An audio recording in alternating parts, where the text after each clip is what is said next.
مجموعة من الأصدقاء، جيك وإيما وليا وثيو، من أول النهار كانوا ماشيين في الجبل.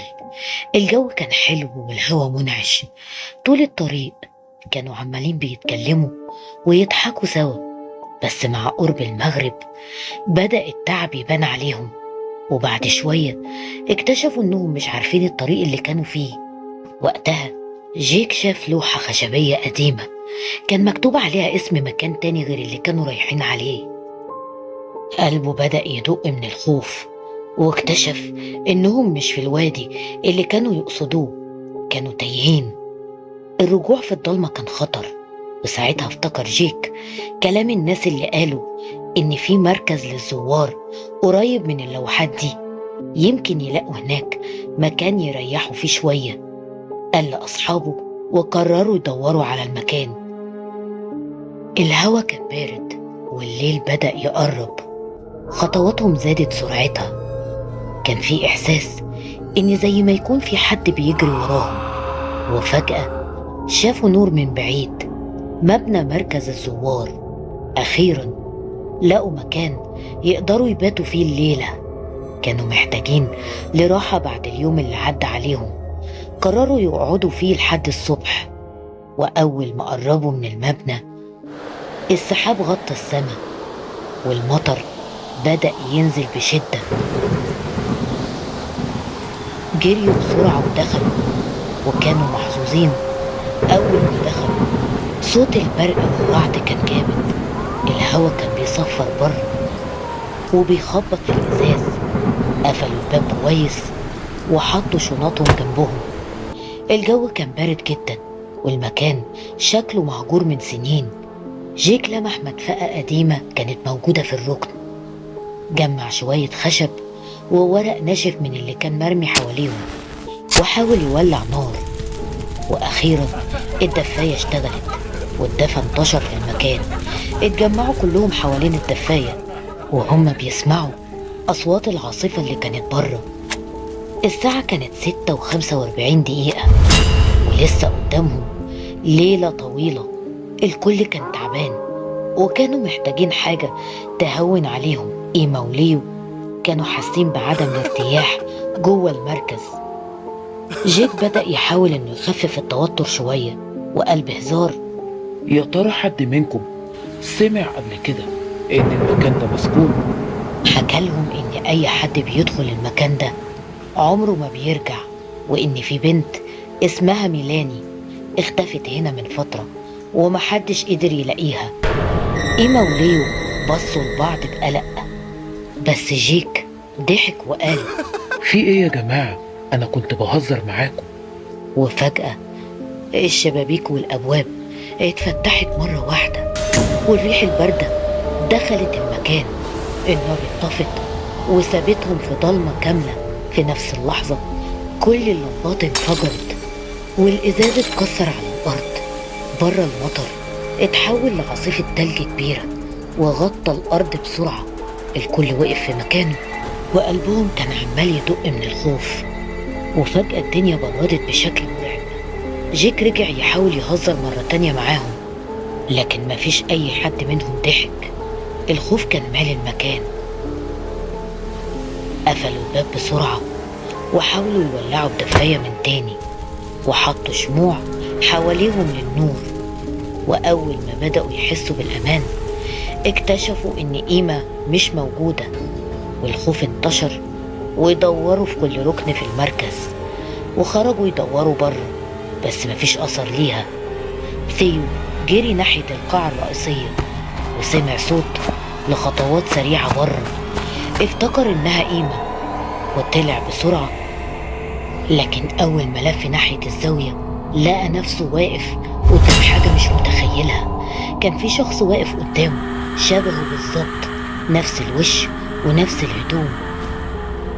كانت عيونه سودة ومليانة بالغضب، وكأنه واقع جوه حفرة عميقة، وجلده كان مشقق ومتقطع. ثيو وقف مكانه، جسمه اتجمد وقلبه كان بيدق بسرعة رهيبة. ومن صدمة اللي شايفه ما كانش قادر يتحرك خطوة واحدة. في الوقت ده جوه المبنى جيك كان بيدور على قيمة، وخطوات رجليه كانت مسموعة على الأرض. الدنيا كانت ضلمة غير نور النار اللي كان بيترعش قدامه.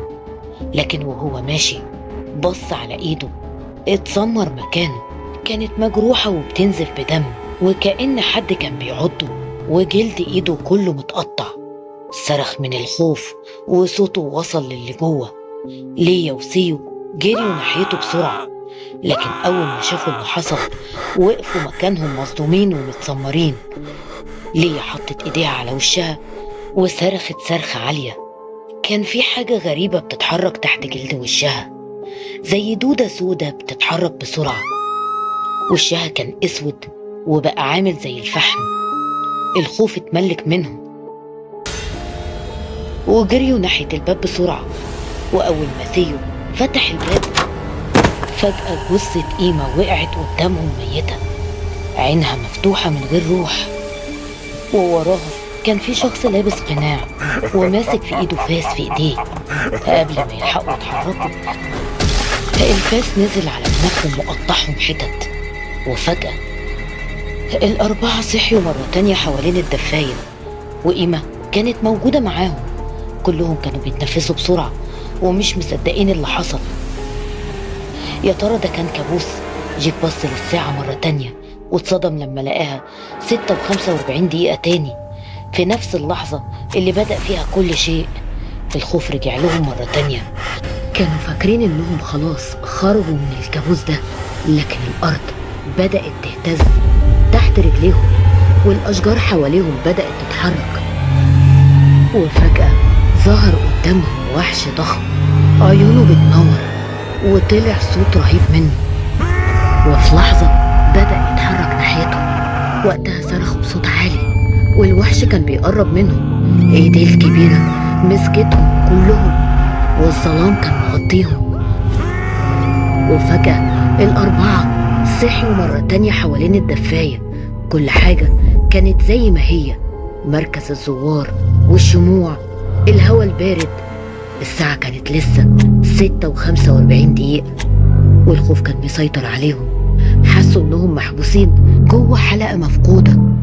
كل مرة بيحاولوا يهربوا منها فبيرجعوا لنفس النقطة تاني. الرعب اتحول لإصرار انهم يحاولوا يلاقوا اي طريقة للخروج، ودوروا في كل حتة وقلبوا في الورق القديم. فتحوا الدواليب اللي مليانة تراب لحد ما دخلوا أوضة ضلمة. لقوا صور قديمة كانت متعلقة على الحيطة، ووشوش لناس كتير، وكلهم مكتوب عليهم انهم مفقودين. لقيوا صورهم كمان. وسط الصور دي كانت الصدمة كبيرة. تحت كل صورة كان مكتوب تاريخ. ايوه، تاريخ اختفاء لكل واحد فيهم. والتاريخ كان مكتوب انه بعد 8 ايام، يعني خلاص قدرهم مكتوب. وكان في جملة مكتوبة على الحيطة بخط باين عليه انه قديم: لو عايزين تعيشوا لازم تفضلوا صحيين لحد الفجر. لكن قبل ما يلحقوا يفكروا حد ضربهم على دماغهم بخشب تقيل. كل حاجة ضلمت في ثانية. صحيوا تاني في نفس القاعة. الساعة لسه 6:45 دقيقة، والخوف مسيطر عليهم. عرفوا انهم ماتوا ورجعوا مرة تانية. كل مرة كانوا بيحاولوا يهربوا فيها قبل الفجر بينتهي بيهم الحل الموت. مرات كان الراجل المقنع بيقتلهم، ومرات الوحش الضخم بيقطعهم. ولا مرة قدروا يهربوا. اتسجنوا في حلقة مميتة، والأمل بدأ يختفي. ومفضلش في دماغهم غير سؤال واحد: يا ترى لو في طريقة يقدروا يكسروا بيها اللعنة دي؟ بعد 8 أيام ظهر خبر في الجرايد: اختفاء ل4 شباب، جيك وثيو وإيما وليا. وده بعد زيارتهم لمركز الزوار المهجور. فرق البحث لحد دلوقتي ما لقيتش أي أثر ليهم. المركز لسه موجود لحد النهاردة ومخبي سره الغامض جواه.